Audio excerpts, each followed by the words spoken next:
Established in 1930 in Taiwan during the Japanese colonial era, the Leshen Sanatorium is a refuge for leprosy patients from all over the island. On December 12th, Leshen celebrated its 80th birthday and held activities to remember its lost friends. Leshen residents are also petitioning for the establishment to be considered and recognized as a cultural heritage, much like the sanatoriums in the Philippines and Malaysia. 32 years ago, during Master Zheng Yan's first visit to Leshen, she was deeply saddened to see the lack of care for the patients. The Master decided to provide monthly financial support to the home. 5 years later, Leshen patients also solicited donations to help build Tzuji's first hospital. Ever since, the residents have continued to donate to Tzuji's various projects, while Tzuji's support for the sanatorium has gone on with bi-weekly visits packed with a lot of love, warmth and fun. Twice a month on Sundays, Tzuji volunteers from the Xingtai district in Taipei, as well as students from Furen Catholic University who have formed a Leshen service team, come to the Leshen Sanatorium to share time with the patients. For the past 15 years, volunteers have been coming here, chatting, singing and gardening. But Tzuji's first involvement began some 32 years ago.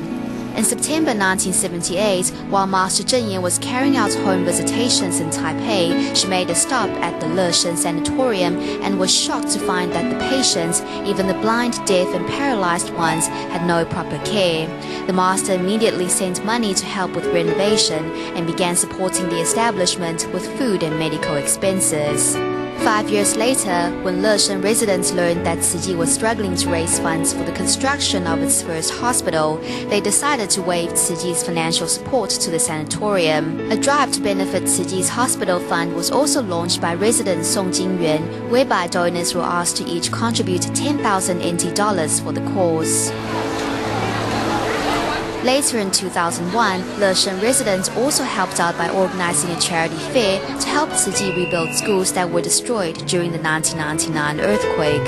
And in 2003, they once again played Good Samaritans, collectively donating to Tzuji's new hospital in Taipei.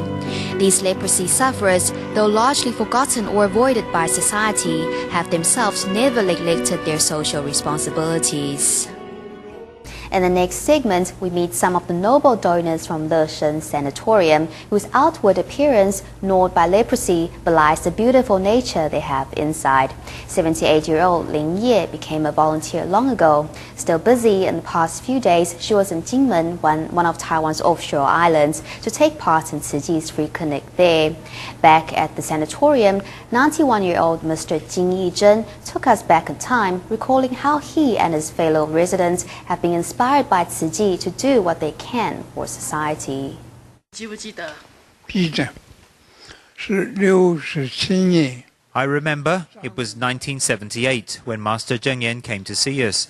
The way she spoke was unlike any monastics. She asked if she could help us in any way. It was a question that moved me. Moved as he was, Leshen Sanatorium's 91-year-old resident Jing Yizhen speaks and remembers with utter clarity how the friendship between Tzuji and the sanatorium began. The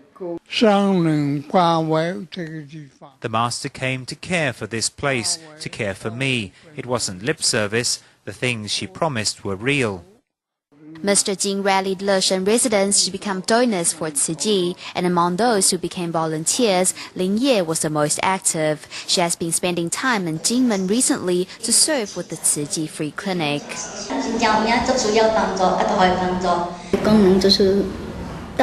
The function I serve is to show people me, to show how a person who has suffered illness for decades can still keep a positive outlook.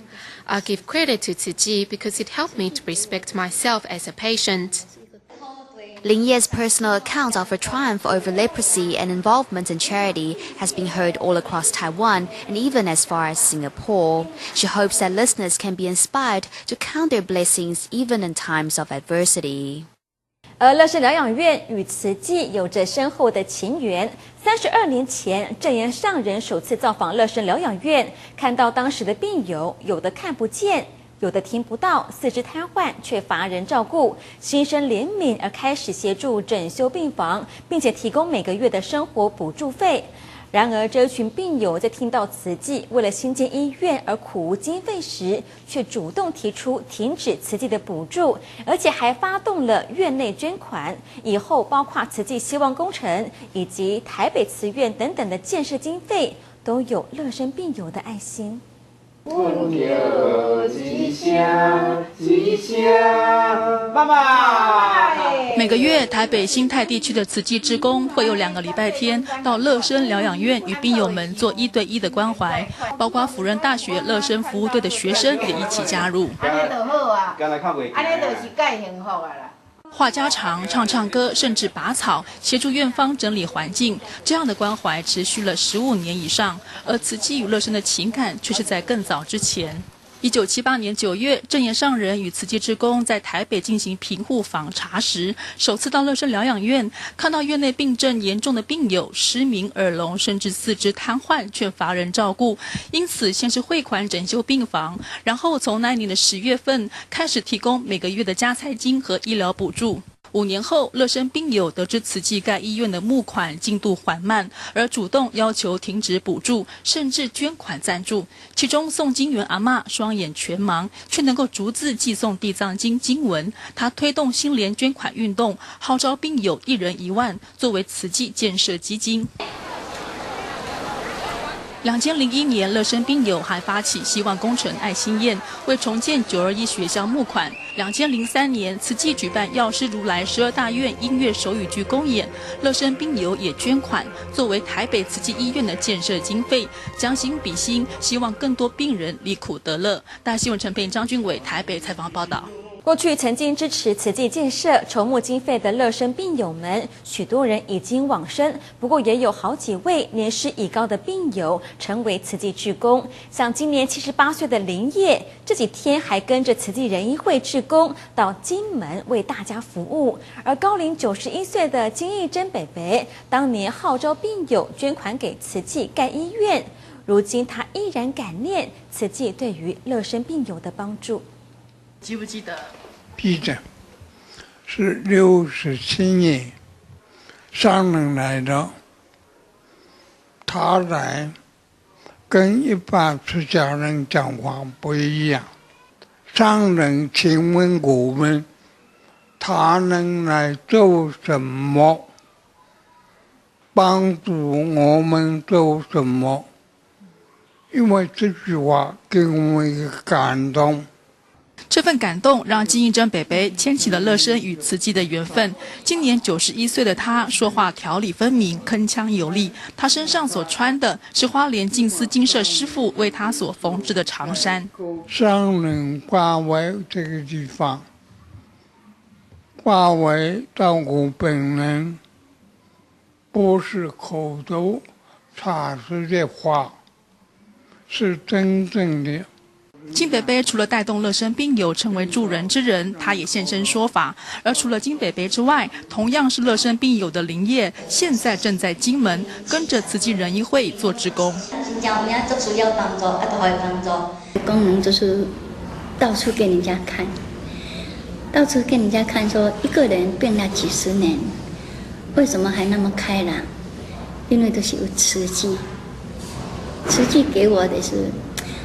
我是一个病人，给我自尊，给我尊严。无论是金门、台湾，甚至是新加坡，都有林业的身影。他到处演讲、分享，希望用自己的身形，让更多人在无助与失望的时候，都能够看看自己拥有健康的身体，原来就是一种幸福。大爱新闻李丽丽、张俊伟、陈佩莹台北采访报道。